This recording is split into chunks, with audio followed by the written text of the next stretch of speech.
आता है जिसे कहते हैं भविष्यवक्ताओं की पुस्तक, जिसमें भी दो भाग है, बड़े भविष्यवक्ता एवं छोटे भविष्यवक्ता। तो इस प्रकार पुराने नियम के पूरे विभागों में एक जो भाग है इब्रानी बुद्धि एवं काव्य साहित्य, उसके अंदर जो एक पुस्तक है वो है सभोपदेशक। और हम सभी जानते हैं बुद्धिमानों का बुद्धिमान राजा सुलेमान इस किताब का लेखनहारा है। और अपनी उस किताब में, भले ही किताब आज से 3000 साल पहले लिखी गई हो, प्राय 3000 साल पहले, लेकिन आज के संदर्भ में ये किताब 100% खरी ठहरती। आज जब आप समाज को देखते हैं, आज जब आप दुनिया को देखते हैं, आपको लगेगा कि सुलेमान आज की किताब है। यदि जब वचन पढ़ा गया, आप इसमें गौर, मैं चाहूंगा कि बिरबल म्यूट कर दे, किसी का अनम्यूट हो गया है, शुक्रिया। यदि जब वचन पढ़ा गया आप गौर नहीं कर पाए, तो मैं फिर से ये आयत आपके बीच में पढ़ूंगा, आप मुझे बताना क्या दुनिया ऐसी नहीं। फिर मैंने संसार में क्या देखा, मतलब राजा सुलेमान अब देख रहा है संसार की ओर, और क्या आपको आज ऐसा दिखता है या नहीं दिखता, आप सुलेमान के साथ अपनी सहमति दिखाइएगा। फिर मैंने संसार में क्या देखा कि न्याय के स्थान में दुष्टता है, न्याय के स्थान में दुष्टता है। बहुत से लोग इस सत्य को बचा नहीं पाते कि संसार में बुराई, अन्याय और भ्रष्टाचार व्यापक रीति से फैला हुआ है। वो एक सपनों की दुनिया में जीते हैं, एक सपनों की दुनिया में, बादलों में जीते हैं। और आजकल कई बार प्रचार भी ऐसा ही चल रहा है, हवा हवा ही प्रचार, चने के झाड़ में चढ़ाने वाला प्रचार, बादलों का प्रचार, काल्पनिक दुनिया का प्रचार। लेकिन सभोपदेशक एक ऐसी पुस्तक है जो जैसी दुनिया है वैसी आपके सामने रखती है। इसलिए इसे बुद्धि साहित्य कहा जाता है, क्योंकि इन पुस्तकों को पढ़ने वाला व्यक्ति बुद्धिमान हो जाता है। वो कहता है कि जब मैंने संसार की ओर देखा, मैंने क्या देखा कि न्याय के स्थान में दुष्टता हो रही है। और आज जब आप संसार को देखें, मैं किसी सरकार का, मैं किसी देश का, मैं किसी राज्य के खिलाफ बुराई नहीं कर रहा या उनको मैं बुरा नहीं बोल रहा। आप निष्पक्ष होकर के अपने स्टेट, अपने राज्य, अपने नगर, अपने देश, अपनी दुनिया की ओर अपने निगाहों को करें। क्या हो रहा है? क्या आपको अन्याय नहीं दिख रहा? क्या आपको भ्रष्टाचार नहीं दिख रहा? क्या आपको दुष्टता नहीं दिख रही? आज थोड़ा संदेश लंबा रहेगा, इसलिए परिचय में थोड़ा अतिरिक्त समय ले रहा हूं। आप सारी बातों को सहन करिएगा। यदि आप सहन करेंगे तो आपको इस अध्याय का निष्कर्ष भी समझ में आएगा। मैं आपको बताना चाह रहा हूं कि वचन आज के मायनों में कितना, इसलिए हम कहते हैं कि वचन इतना खरा है, भले ये हजारों साल पहले लिखा गया हो, लेकिन जब आज आप इस वचन को पढ़ते, परमेश्वर कलाम को पढ़ते हैं, ये वचन आज आपसे बातें करता है। वो कहता है कि धर्म के स्थान में भी दुष्टता होती है। जहां धर्म होना चाहिए, यहां पर धर्म का तात्पर्य किसी धर्म से नहीं है, इस्लाम, हिंदुइज्म, क्रिश्चियनिटी, सिखिज्म, उससे नहीं है। धर्म मतलब जहां पर न्याय की बात होनी चाहिए, जहां पर सब कुछ सच होना चाहिए, जहां पे सारी बातें खरी खरी होनी चाहिए, वहां पर क्या हो रहा है? दुष्टता हो रही है। अंग्रेजी बाइबल में लिखा है इनजस्टिस, अन्याय। और यदि आप खबरों को पढ़ते हैं, मैं वो खबर नहीं बोल रहा, मेन स्ट्रीम मीडिया की बात नहीं कर रहा, जो अखबार आपके घर में आते हैं उनकी बात मैं नहीं कर रहा। यदि आप सेकेंड लाइन या सबलिमिनल मीडिया को देखते हैं, जो केवल आपको सोशल मीडिया पे कई बार या यूट्यूब पर दिखाई देता है, आपको मालूम चलेगा आज लगभग 11 महीने होने वाले हैं मणिपुर में क्या चल रहा है। इस रीति से वहां पर लोगों के साथ अन्याय हो रहा है, हत्या हो रही है, दुराचार हो रहा है, और वे लोग प्रताड़ित किए जा रहे हैं। आज 11 महीने उस बात को होने आए, उनके लिए कोई नहीं खड़ा है। यदि आप किसानों की बात करें, किस प्रकार से उनके साथ अन्याय हो रहा है, प्रोटेस्ट पे प्रोटेस्ट वे कर रहे हैं, लेकिन सुनने वाला उनको कोई नहीं। यदि आप लेह लद्दाख में जाएं, कितने महीनों से खाना और जल छोड़ करके वहां उपवास में लोग बैठे हैं, उनको देखने वाला, सुनने वाला कोई नहीं। राज्य राज्य में, गोत्र गोत्र में, जाति जाति में कैसी हिंसाएं हो रही है, उनको देखने, सुनने उनके लिए बोलने वाला कोई नहीं। कल क्या हुआ आसाम में, मणिपुर में जब इलेक्शन था, उस पूरे बूथ को जला दिया गया, लोगों को मारा गया। और कुछ वीडियोस मेरे कुछ फ्रेंड्स मणिपुर में हैं, वहां से डायरेक्टली वो मुझे भेजते हैं, मैं आपको दिखा भी नहीं सकता। यदि कहीं अपलोड कर दिए यूट्यूब में तो चैनल भी डिलीट कर देंगे। इतनी भयंकर वीडियोस वहां से निकल करके आ रही है। अन्याय, दुष्टता, भ्रष्टाचार, बुराई, बेरोजगारी आप देखिए किस रीति से बढ़ चुका है। हमारे देश में हिंसा आप देखिए किस रीति से बढ़ चुकी है। हमारे देश में महंगाई किस रीति से बढ़ चुकी है। लोगों का कई घरों में आज दाल नहीं बन रहे, कई घरों में आज सब्जियों में लहसुन नहीं डाल रहे, कई घरों में घर में आज राशन नहीं आ रहे। इतनी महंगाई आज के डेट में बढ़ चुकी है। लोग कितनी तकलीफों से, पीड़ाओं से, समस्याओं से होकर के जा रहे हैं। कौन है उनके सुनने वाला? कौन है उनके लिए खड़े होने वाला? गोल्डमैन सैक्स एक बहुत बड़ी कंपनी है जो फाइनेंशियल सर्विसेज और प्रोडक्ट्स प्रोवाइड करती है। गोल्डमैन सैक्स ने कहा कि आने वाले समय में लगभग 300 मिलियन, 300 मिलियन, 1 मिलियन में 10 लाख होते हैं, 300 मिलियन जॉब्स लोगों के चले जाएंगे, नौकरियां चली जाएंगी। जो लोग आज नौकरियों पर घमंड कर रहे हैं, अभिमान कर रहे हैं, याद रखें, और उनका अनुमान 95% सही होता है गोल्डमैन सैक्स का। वो कहते हैं 300 million jobs will be lost to AI, artificial intelligence के द्वारा ये सब किया जाएगा। यदि आप पिछले साल को देखें तो कितने जॉब चले गए, उसके पिछले साल को देखें कितने जॉब चले गए, कोविड के समय की बात करें कितने लोग बेरोजगार हो गए। मेरे प्रियो, आज पूरे संसार में हाहाकार मचा हुआ है। यदि आप भारत से बाहर निकले, क्या चल रहा है दुनिया में, क्या हो रहा है दुनिया में? एक देश दूसरे देश पर चढ़ाई कर रहा है, आए दिन लोग मारे जा रहे हैं। एक तरफ यूक्रेन और रशिया का युद्ध चल रहा है, आज कितने दिन हो गए उस बात को चलते। एक तरफ आप देख सकते हैं इजराइल और मिडिल ईस्टर्न का, इस्लामिक कंट्रीज का चल रहा है, कितने दिन इस बात को बीत गए। एक तरफ आप देखिए यूके में कितनी हिंसाएं हो रही है, यूरोप में कितनी हिंसाएं हो रही है, अमेरिका में क्या पॉलिटिकल अपहीवल दिखाई दे रहा है, कोई उसके लिए बात नहीं कर रहा। रिलेशंस कंट्रीज के कितने बिगड़ते जा रहे हैं। लोग ये बोल रहे हैं तीसरा विश्व युद्ध चल रहा है, हम उसे स्वीकार करने को तैयार नहीं।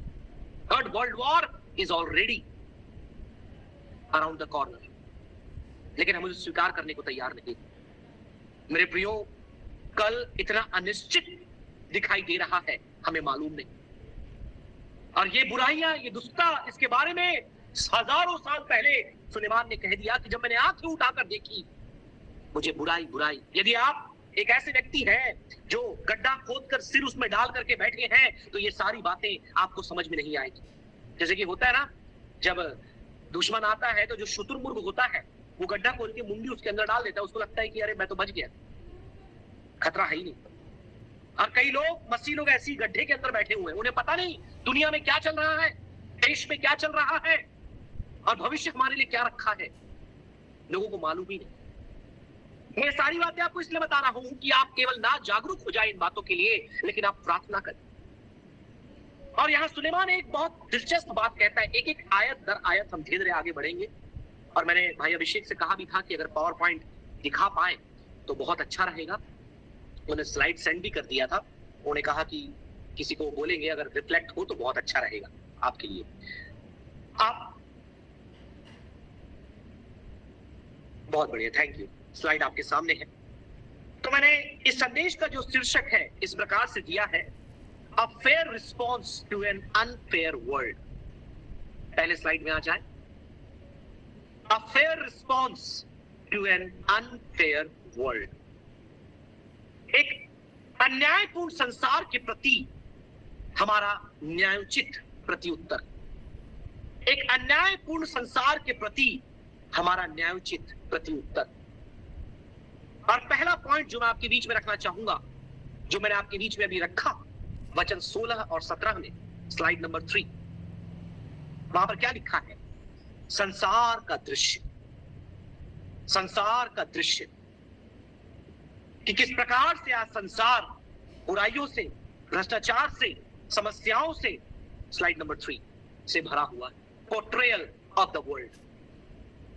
हो सकता है कोई आपको नहीं बताए कि बाइबल में सारी बातें पहले से लिख दी गई है, लेकिन मेरी एक ये प्रचार करने की शैली है कि जब मैं एक शास्त्र भाग को पढ़ता हूं, मैं दूसरे शास्त्र भाग में नहीं जाता, और अलग अलग भागों में यदि आपको लेकर के जाऊं, नए नियम में कई ऐसी आयतें हैं, यहां तक कि स्वयं प्रभु यीशु मसीह ने बताया कि अंत के दिनों में क्या क्या होने वाला है। लेकिन मैं इस शास्त्र भाग में बने रह करके 3-4 बातें आपके बीच में रखना चाहूंगा, जो ना केवल आपके अंदर इन तमाम बातों को सुनकर के डर या भय उत्पन्न करेगा, वरन परमेश्वर के प्रति भक्ति, एक समर्पण और एक विश्वास योग्यता आपके अंदर उत्पन्न करेगा। तो पहली बात मैंने आपको बताई कि इस संसार का दृश्य जो है बहुत ही भयावह है, बहुत ही दर्दनाक है, एक ऐसा दृश्य जो शायद हम देखना पसंद नहीं करते। इसलिए हम में से बहुत से लोग अपने आंखों को और कानों को बंद करके अपने काम में लगे रहते हैं, अपनी सेवा में लगे रहते हैं। लेकिन मैं आपसे कहना चाहता हूं कि प्रभु का वचन हमें ना केवल मीठी मीठी शुगर कोटेड बातों को रखता है, लेकिन जो वास्तविकता है, जो सत्य है, जो एक भयंकर सत्य है, क्योंकि सत्य हमेशा कड़वा होता है और दर्दनाक भी कई बार होता है, वो भी हमारे सामने परमेश्वर का कलाम रखता है। अब आइए हम आगे बढ़े, उसके 18 वचन को हम देखें। मैं चाहूंगा उसके नेक्स्ट स्लाइड में आ जाएं। यहां पर आप देखेंगे लिखा है, अंग्रेजी में अनुवाद में आपके लिए करूंगा, that it begins with some kind of depressing undeniable facts। निराश करने वाले लेकिन जिसे आप नकार नहीं सकते ऐसे तथ्यों को सुलेमान हमारे सामने लगता है। भले आप निराशा आपको आए, लेकिन आप इन तथ्यों को नकार नहीं सकते, क्योंकि ये सत्य है, ये वास्तविकता है।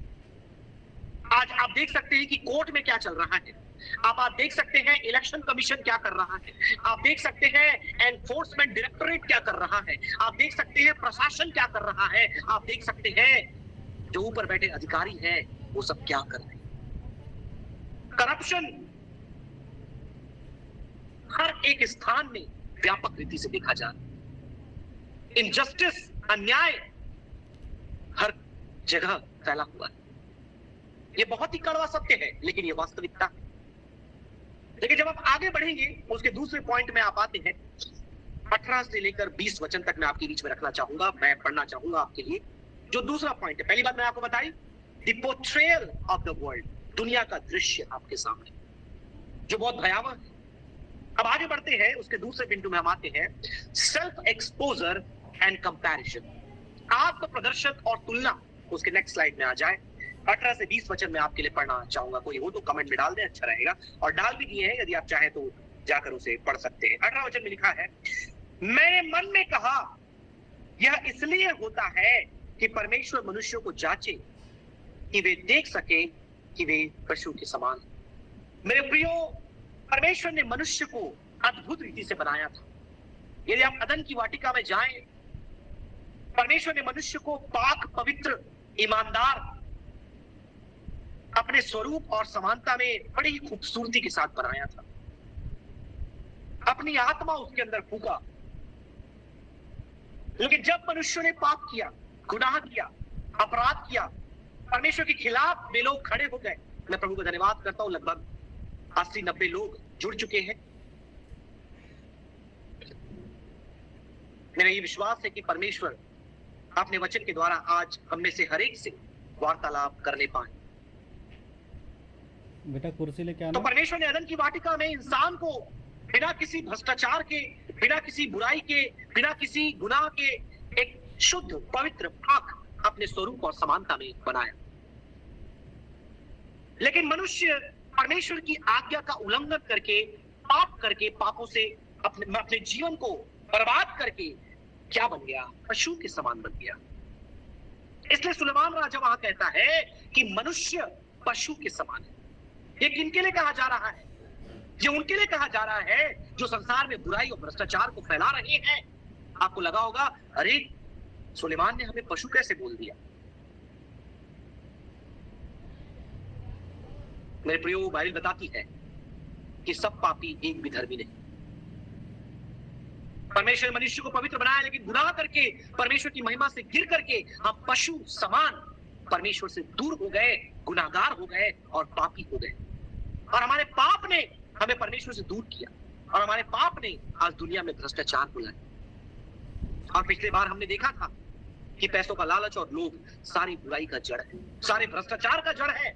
अब मुझे आशा है कि पुराने संदेश को आप भूले नहीं है कि सबोपदेशक के सभी संदेश एक दूसरे से कहीं ना कहीं जुड़े हुए। और इस दौरान यदि समय मिलता है, जब छुट्टियों का दौर चल रहा है, मैंने कहा कॉलेज बंद है, तो प्रति सप्ताह प्रयास हमारा रहेगा कि सबोपदेशक के काफी अध्यायों को हम मिलकर के पढ़े और सीखे। आमीन। मैं आपको ये बता रहा था कि परमेश्वर ने मनुष्य को एक उत्तम सृष्टि के रूप में बनाया जो सारी सृष्टि के ऊपर था, और प्रभुता दिया कि इस पृथ्वी पर तुम शासन करो, प्रभुता करो, आनंद करो और परमेश्वर की आज्ञा मानकर जियो। लेकिन परमेश्वर ने जो आज्ञा उन्हें दी थी उसका उल्लंघन करके वे पाप में गिर करके पशु के समान हो गए, गुनाहगार हो गए, पापी हो गए, परमेश्वर से दूर हो गए और उसकी उपस्थिति से वे भटक गए। इसलिए सुलेमान क्या कहता है, मैं पढ़ना चाहूंगा आपके लिए आगे, कि मैंने मन में कहा इसलिए होता है कि परमेश्वर मनुष्य को जांचे कि वे देख सके कि वे पशु के समान। ये दुनिया में जब ये दृश्य आपको दिखाई देता है, आपको तुरंत ये बात एहसास होना चाहिए कि ये केवल और केवल मनुष्य के पापों के कारण है। उनका पशु सरी का व्यवहार, उनका पशु सरी का आचरण, ये पाप का प्रमाण है। आज बहुत से लोग पाप है दुनिया में विश्वास नहीं करते। मैं कहता हूं एक दिन आप अपने घर में ताला लगा के मत जाओ, मालूम चल जाएगा दुनिया में पाप है। नहीं समझे आप लोग बोलते हैं दुनिया में पाप नहीं है, दुनिया में बुराई नहीं है, दुनिया में सब लोग अच्छे हैं। ये सब फालतू की बातें। एक दिन अपने घर में ताला लगा के मत जाओ, आपको मालूम चल जाएगा कितने पापी लोग दुनिया में, कितने गुनाहगार, कितने बुरे लोग हैं। मेरे प्रियो, यदि आप प्रमाण देखना चाहें मनुष्य के अंदर जो भ्रष्टाचार है, जो बुराई है, जो गुनाहगारी है, ये हर एक समाज में प्रत्यक्ष रूप से प्रमाणिक है। चूस का मनुष्य अपने जीवन को बर्बाद करके बैठा है। धन है, दौलत है, सब कुछ है उसके पास, लेकिन परमेश्वर नहीं। इसलिए उसका जीवन एक पशु के समान है। वो खाता है, पीता है, अपनी अभिलाषाओं को पूरा करता है और सो जाता है और एक दिन ऐसे ही मर जाता है। ये मनुष्य का एक अवस्था है जो परमेश्वर के बिना, पवित्रता के बिना, वचन के बिना, मसीहत के बिना, उद्धार के बिना जो जीवन है। और आप देखिए दुनिया में कैसे कितने ही ऐसे लोग हैं जो इस प्रकार का दोहरा जीवन जी रहे हैं। कितने बार हम सेलिब्रिटीज को अपना आइडल मानते हैं। मेरे को थोड़ा समय दीजिए आप बातें करने के लिए। हम बड़े बड़े सेलिब्रिटीज को अपना आइडल मानते हैं। बड़े बड़े ये जो तारे हैं, सितारे हैं, एक्टर एक्ट्रेस है, उनको हम अपना क्या मानते हैं, रोल मॉडल मानते हैं। आजकल जवान खास तौर पे। मुझे ये बात बोलने की जरूरत नहीं है क्योंकि मैं पास्टर हूं, मैं तो बोलूंगा ही। उनके खुद के समाज और सोसाइटी और सेलिब्रिटी जो है वो उनके बारे में क्या बोलते हैं आपको पता है? सबसे दोहरा और पाखंड का जीवन जो जीते हैं ना, वो ये कलाकार होते हैं।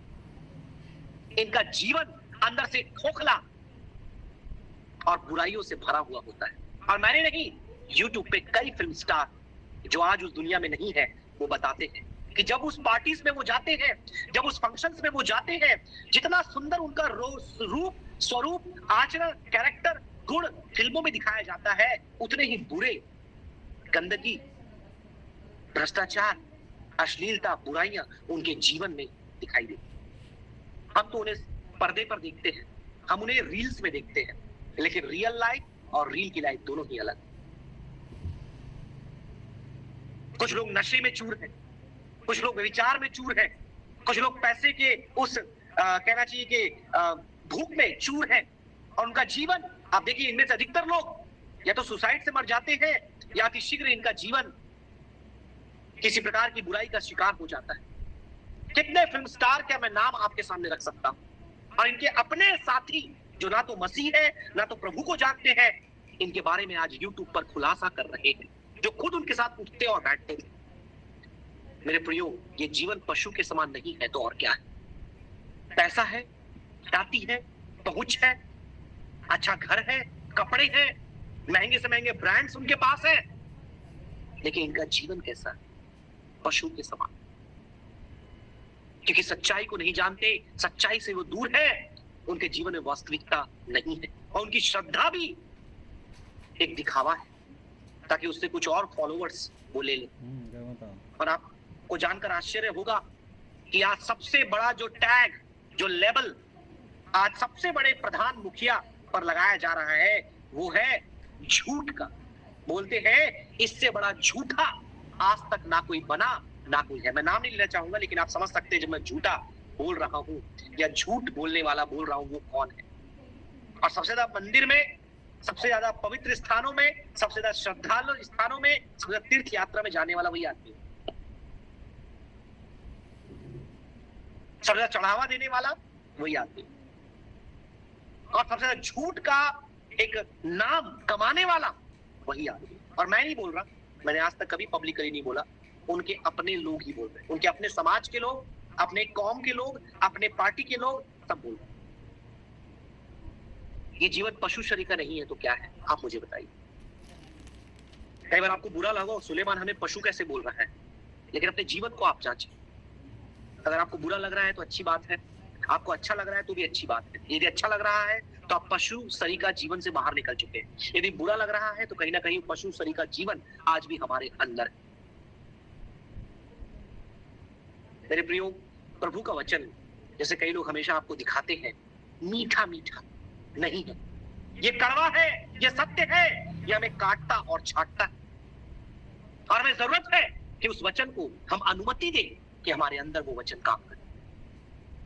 मेरे प्रियो, आगे वो कहता है, ध्यान से सुनिए, क्योंकि जैसा मनुष्य की वैसी ही पशुओं की भी दशा होती है, दोनों ही वही दशा होती है। जैसे एक मरता दूसरा भी मरता है, सबों की श्वास एक से है। मनुष्य पशु से बढ़कर नहीं, सब कुछ व्यर्थ है। वो फिर से, जैसे मैंने वो कहा पहले ही मैंने बताया, समुपदेशक का जो मुख्य वाक्य है वो क्या है आपको पता है? मीनिंगलेसनेस, व्यर्थता, निरर्थकता। यहां पर जो वर्ड वो फिर से इस्तेमाल करता है, सब कुछ व्यर्थ है। और सब कुछ का मतलब यदि समझना है, आपको 1-2 अध्याय पढ़ना जरूरी है। अगर आप 1, 2 और 3 का आधा नहीं पढ़ेंगे, आपको किन बातों को वो व्यर्थ बोल रहा है आप नहीं समझ पाएंगे। प्रभु ने चाहा तो नेक्स्ट सैटरडे हम कोशिश करेंगे और भी कुछ व्यर्थ बातों को उन पे सीखने का। लेकिन यदि आप पहला, दूसरा, तीसरा अध्याय नहीं पढ़ रहे हैं तो आपको व्यर्थ किन बातों को सुलेमान ने कहा है आप नहीं समझ पाएंगे। वो व्यर्थ उन बातों को बोलता है जो परमेश्वर से दूर संसार की दौड़ में, भूख में लगे हुए हैं, पैसों की भूख में लगे हुए हैं, कमाई की भूख में लगे हुए हैं, अलग अलग स्थानों को देखने की भूख में लगे हुए हैं, ऐसी बातों की भूख में लगे हुए हैं जो परमेश्वर से दूर है। मैंने आपको बताया, यदि आप घूमने चाहते हैं गलत नहीं है, यदि कमाना चाहते हैं गलत नहीं है, यदि आप जिंदगी में ऊंचा स्थान पाना चाहते हैं गलत नहीं है, लेकिन ये सारी बातें परमेश्वर को प्राथमिकता देते हुए करें। वो सारी बातों में अर्थ है, इसलिए वो अंत में क्या कहता है? सारी बातों का निष्कर्ष क्या है? परमेश्वर का भय माने, उसकी आज्ञा माने, उसके वचन के अनुसार चले। आप अंतिम अध्याय पढ़िएगा, हम कभी ना कभी वहां पर आएंगे, इस साल तो नहीं, अगले साल या उसके किसी साल में हम आएंगे। अंत में वो कहता है कि सारी बातों का अंत is to fear God and obey his commands। परमेश्वर का भय माने और उसकी आज्ञाओं को माने। ये समुपदेशक का पूरा निष्कर्ष है। कई जवानों की सभा में आपने सुना होगा, ये जवान अपनी जवानी में मौज कर, मस्ती कर, लेकिन याद रख तेरा बनाने वाला। मेरे प्रियो, मैं यही बात आपके सामने रखना चाहूंगा। आत्ममंथन आज आप करें, अपने जीवन को आप जांचें, अवलोकन करें। जिस प्रकार सुलेमान ने अवलोकन किया अपने जीवन का, वो कहता है मैंने अपने मन से कहा। आज आप अपने मन से कहें, क्या आप इस भ्रष्टाचार के अंग हैं? क्या आप इस भ्रष्टाचार में चूर हो चुके? क्या आपका जीवन पशु तरीका हो चुका है? क्या आप परमेश्वर से दूर पाए जाते हैं? आपके जिन्हें पाप, बुराई और अन्याय प्रभुता कर रही है? यदि नहीं तो मेरे प्रियो, हम अपने जीवन को आज जांचें, क्योंकि सब कुछ व्यर्थ है। Everything is meaningless.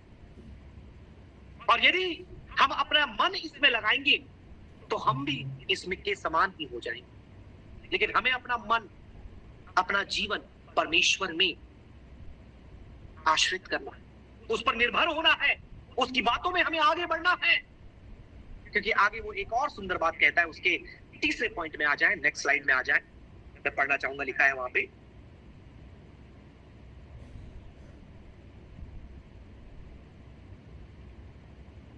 22 वचन में पढ़ रहा हूं आपके लिए, 21-22। क्योंकि मनुष्य का प्राण ऊपर की ओर चढ़ता, पशुओं का प्राण नीचे की ओर जाकर मिट्टी में मिल जाता है, वह कौन जानता। अतः मैंने यह देखा है कि इससे अधिक कुछ अच्छा नहीं कि मनुष्य अपने कामों में आनंदित रहे, क्योंकि उसका भाग यही है। मनुष्य, अब यहाँ पर मनुष्य का कर्तव्य आता है। मनुष्य का काम क्या है? बुराइयां हो रही है, पाप हो रहा है, लोग अलग अलग बातों में पड़े हुए हैं, लेकिन यदि आपने मसीह को ग्रहण कर लिया, आप प्रभु यीशु मसीह के पीछे चल रहे हैं, यदि आपने अपने पाप भरे जीवन से फिर करके पानी में बपतिस्मा लेकर के उसके पीछे आप चल रहे हैं, प्रभु का धन्यवाद हो। बीते सप्ताह हमारी कलीसिया में लगभग 3 लोगों ने, तीनों जवानों ने डूब का बपतिस्मा लिया। और एक बहुत खुशी की बात होती है जबकि जवान लोग बपतिस्मा लेते हैं। मुझे पता है कि इतने लोग यहाँ पर जुड़े हैं, कई लोग ऐसे होंगे जिन्होंने अब तक बपतिस्मा नहीं लिया होगा।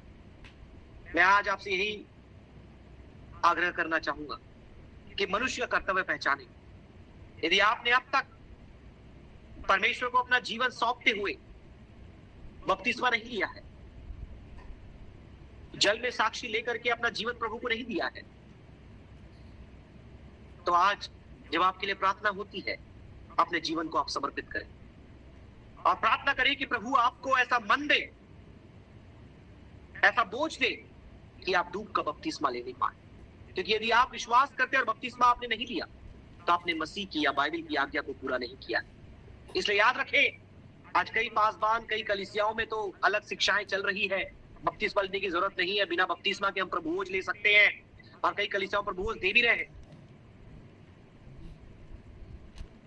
लेकिन वचन के अनुसार यदि किसी ने मसीह पर विश्वास किया है, परमेश्वर का वचन कहता है वे बपतिस्मा लेकर के उसकी आज्ञा को पूरा करें और प्रभु की मेज में शामिल होकर के उसके मारे जाने, गाड़े जाने को स्मरण करें।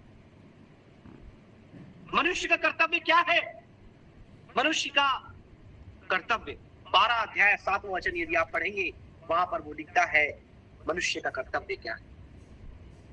यहाँ पर साफ साफ लिखा है 12 के 7, तब मिट्टी ज्यों की त्यों मिट्टी में मिल जाएगी और आत्मा परमेश्वर के जिसने दिया है उसके पास लौट जाएगी। सब कुछ व्यर्थ ही व्यर्थ है। इसलिए अंत की बात यही है कि परमेश्वर का भय मान, उसकी आज्ञाओं का पालन।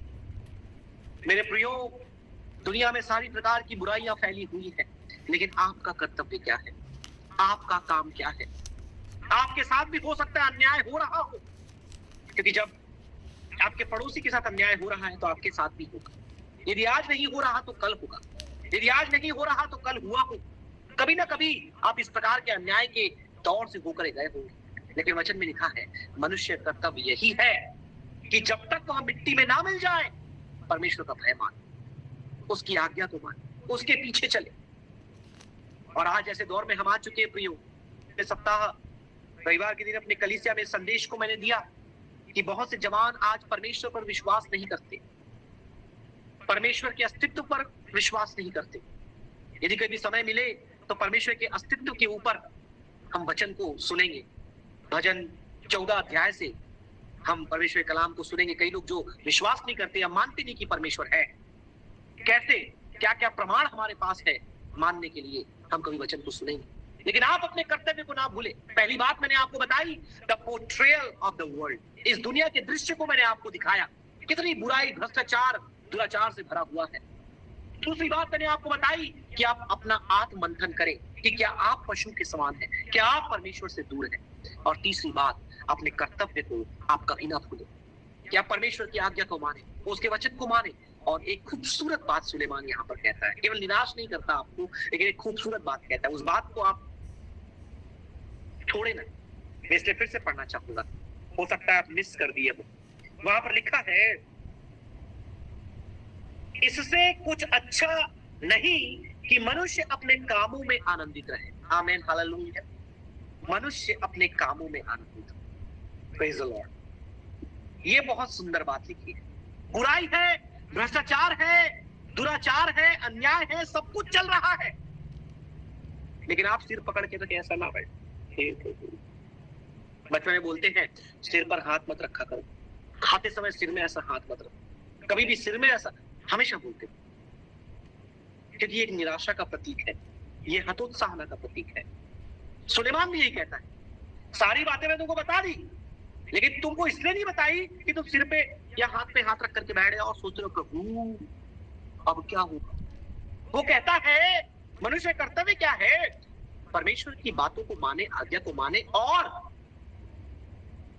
अब मनुष्य अपने कामों में आनंदित रहे, क्योंकि उसका भाग यही। मेरे प्रियो, इस दुख की बेला में प्रभु आपको आनंद देगा, आपके दर्द की अवस्था में भी प्रभु आपको आनंद देगा, आपकी पीड़ाओं में भी प्रभु आपको आनंद देगा, क्योंकि वचन में लिखा है उसकी उपस्थिति में, बताइए ना, आनंद की भरपूरी है। आमीन, हालेलुया।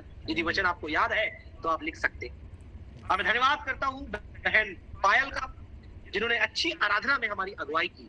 कई बार गूगल मीट और जूम में आवाज उतनी अच्छी नहीं आ पाती, लेकिन प्रभु ने एक अच्छा आवाज आपको दिया है और बहुत अच्छी आराधना में आपने हमारी अगुवाई की, और ऐसा लग रहा था कि आराधना हम करते ही चले जाएं, क्योंकि आराधना में क्या है, आनंद है, आराधना में भरपूरी है।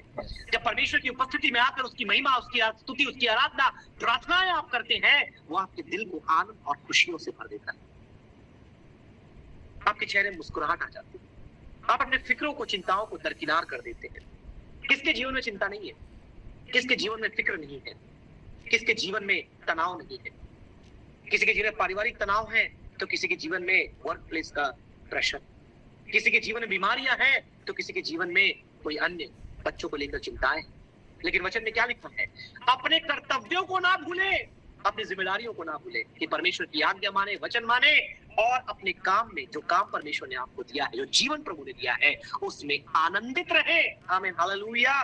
नेक्स्ट स्लाइड में आप देखिए, वहां पर 4 बातें आपने देखा, यहाँ पर ध्यान से लिखा है, जो इन आयतों में हम देख सकते हैं, क्योंकि 10 मिनट मेरे पास है, मैं वचन समाप्त करना चाहूंगा। ये 4 बातें हमने आज मिल करके सीखा। सबसे पहली बात कि मनुष्य जगत में या मानवीय जगत में भ्रष्टाचार एक वास्तविकता है। The corruption of humanity is real. और ये वास्तविकता हमें बताती है कि पाप भी वास्तविक है। मनुष्य जितना भी प्रयास करे अच्छे काम करने का, गलत और पाप उसके जीवन में होता ही है, क्योंकि भ्रष्टाचार पाप का प्रमाण है। दूसरी बात, गॉड्स जजमेंट इज रियल। वचन 17 में हमने देखा कि परमेश्वर का न्याय भी वास्तविक है। वहां पर क्या लिखा है 17 वचन में, परमेश्वर धर्मी है और दुष्ट का न्याय करेगा। एक दिन आएगा मेरे प्रियो, आज जो दुष्ट लोग हाहाकार मचा रहे हैं ना, अन्याय कर रहे हैं ना, बुराई कर रहे हैं, प्रताड़ना दे रहे हैं, एक समय आएगा इनका न्याय होगा। चाहे इस दुनिया में हो या इसकी बाद की दुनिया में, इनका न्याय होगा। क्योंकि अगर इस दुनिया में एक कानून है तो इस दुनिया के बाहर स्वर्ग में भी इनका। तीसरी बात हमने देखा, God's judgement has its time. परमेश्वर के न्याय का अपना समय है, क्योंकि 17 वचन के तीसरे भाग में क्या लिखा है, उसके यहाँ एक एक विषय और एक एक काम का समय है। आमीन, हालेलुया। उसके यहाँ एक एक विषय और एक एक न्याय का समय। आप सोच रहे होंगे, प्रभु कब तक इस दुख से मैं होकर के जाऊंगा, प्रभु कब तक इस बीमारी से मैं होकर जाऊंगा, प्रभु कब तक इन यातनाओं को अपने जीवन में मैं देखूंगा। लेकिन मैं आपसे एक बात कह दूं, उसके यहाँ हर एक काम का और हर एक न्याय का समय, उसके हर एक आशीषों का, हर एक बरकतों का समय है। उसके पास हर एक द्वार के खुलने और बंद होने का समय है। प्रश्न ये उठता है, आप किसके द्वार पर खटखटा रहे हैं, आप किसकी आज्ञाओं को मान रहे हैं, आप किसमें अपने आनंद को ढूंढ रहे हैं, क्योंकि आपका भाग यही है कि आप मसीह में आनंदित रहें, मसीह में खुशहाल रहें। चौथी और अंतिम बात, करप्शन एक्सपोजेस सिन। 18 से 21 वचन में हम देखा कि जो भ्रष्टाचार है मानव जगत में, वो पाप को खुलासा करना बताता है कि मनुष्य के दिल में कितना भ्रष्टाचार है। और अंतिम 3 लेसन हम लेकर के यहां से जाएंगे। 46 हो चुका है, मैं समय पर समाप्त करूंगा, बिल्कुल चिंता मत करिए। संदेश कितना भी लंबा हो, हमने इस बात को सीखा है कि हर एक के समय की कीमत होती है। आपकी मीटिंग 9 बजे खत्म होती है, ठीक 9 बजे हम कंक्लूजन दे देंगे। 3 लेसन मैं आपके बीच में रखना चाहूंगा, 3 पार्ट जो आज आप यहां से लेकर के जाए। सबसे पहली बात, do not freight because of corruption. बुराइयों को देख करके आप व्याकुल या चिंतित ना हो। जैसे मैंने कहा, सिर पर हाथ रख के आप ना बैठे, आपका मन ना टूटने पाए, क्योंकि मन टूटेगा तो फिर हार्ट अटैक आ जाएगा। आजकल हार्ट अटैक मानो ऐसा हो गया जैसे सिरदर्द हो गया है। हम जब बचपन में थे तो लोगों को सिरदर्द जैसे होता था ना, आज जब प्रेयर रिक्वेस्ट आते तो हार्ट अटैक के प्रेयर रिक्वेस्ट ऐसी आते जैसे सिरदर्द के बचपन में आते। क्यों आ रहा है? क्योंकि मानसिक रूप से लोग आज फ्रेट रहे, चिंता, तनाव, प्रेशर में पड़ रहे। 17 के सी में क्या लिखा है कि हर एक बात का समय। अगर बुराइयां आप देख रहे हैं, प्रभु के न्याय का समय आएगा, प्रभु के अपना समय आएगा। तो बुराई को देखकर आप कूड़े नहीं, आप कुड़कुड़ाए नहीं, आप व्याकुल ना हो। दूसरी बात, slide number 11, do not forget your work. अपना काम करना ना भूले। आज बहुत से लोग अपना काम छोड़ देते हैं, बोले अंत का दिन होने वाला है, काम धाम छोड़ो, सीधा निकल जाओ। कुछ लोग तो सब बेच बाज करके खड़े हो जाते हैं, बस अब आने वाला है चलो। कुछ लोग सब बुराई कर रहे हैं देख करके खुद भी बुराई करना शुरू कर देते। लेकिन वचन में क्या लिखा है? काम करना ना भूले। अब काम कई प्रकार का होता है। एक तो शारीरिक काम होता है, सुबह से उठ करके कूलर में पानी भरते हैं, है ना। कुछ लोग जिम जाकर एक्सरसाइज करते हैं, कुछ लोग घर में, हमारी बहनें महिलाएं किचन में खाना बनाती हैं, कई लोग अपनी नौकरी में, अपने जॉब में जाते हैं, जो परमेश्वर के दासगण हैं वो सेवकाई के लिए जाते हैं। सबके पास अपना अपना काम। फिर आत्मिक काम होता है, प्रभु की भक्ति करते हैं। फिर मानसिक या बौद्धिक काम होता है, कुछ किताबें पढ़ते हैं, कुछ लेक्चर्स को सुनते हैं, कुछ बातों पर अपने मन पर गौर करके मेडिटेशन करते हैं। कई प्रकार का काम होता है। लेकिन वचन में लिखा है, इन तमाम प्रकार की बातों के मध्य डोंट फॉरगेट योर वर्क्स। अपना पोर्शन, अपना भाग आप ना भूलें। तीसरी और अंतिम बात, बहुत ही खूबसूरत बात, जो रिजॉइस इन योर लाइफ। अपने जीवन में आनंदित हो। इतना कई लोग ये बोलते हैं कि शैतान को सबसे दुख कब होता है पता है? सबसे शैतान मायूस।